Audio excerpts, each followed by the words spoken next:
Sən balıqsan. Hər kəsin görmədiyini hiss edən, hər sükutun arxasında nələr gizləndiyini anlayan o ruh. Sən çox şey yaşamısan, amma hələ də yumşaq qalmısan. Çünki bilirsən, daş olmaq asandır, amma sevə bilmək cəsarət tələb edir. Bəzən səni çox hiss edirsən deyə tənqid ediblər. Amma məhz o çox hiss etməyin səni bu qədər dərin, bu qədər anlayan biri edib. Sən o insansan ki, birinin halını sözsüz belə anlayırsan. Sadəcə baxışdan, səssizliyindən. Sanki ürəkləri oxumaq sənin iç gücündür. Amma indi sən artıq öyrənmisən. Hər duyğunu içində saxlamamaq, hər kəsi iç dünyana buraxmamaq. Sən dəyişmisən, amma sərtləşməmisən.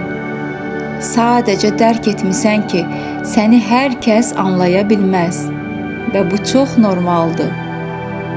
Sənin ruhun su kimidir. Bəzən sakit, bəzən dalğalı, amma hər dəfə yenidən doğulan. Sən hər dəfə düşəndə daha güclü qalxırsan. Çünki səndə möcüzə var. Duyğulardan güc yaratmaq bacarığı.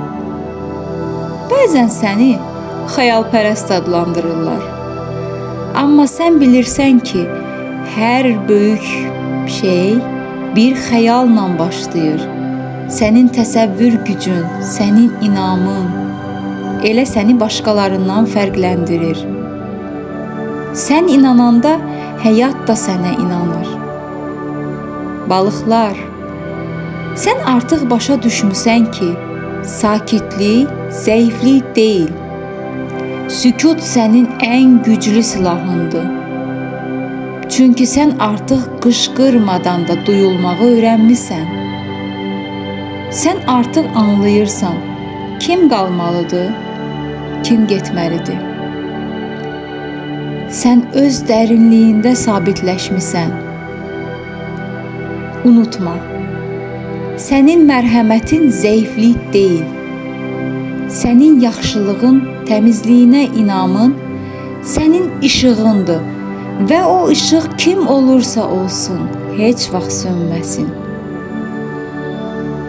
İndi bu səsi dinləyərkən bir an dayan. Son zamanlar nələr yaşamısansa, hamısı səni bu gücə gətirib.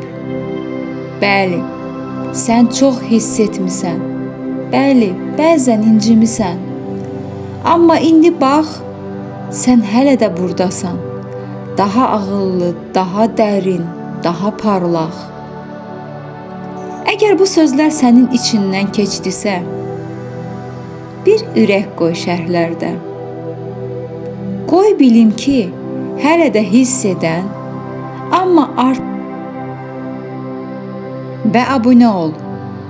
Çünki bu səhifədə hər zaman sənin işığını xatırladan bir səs olacaq.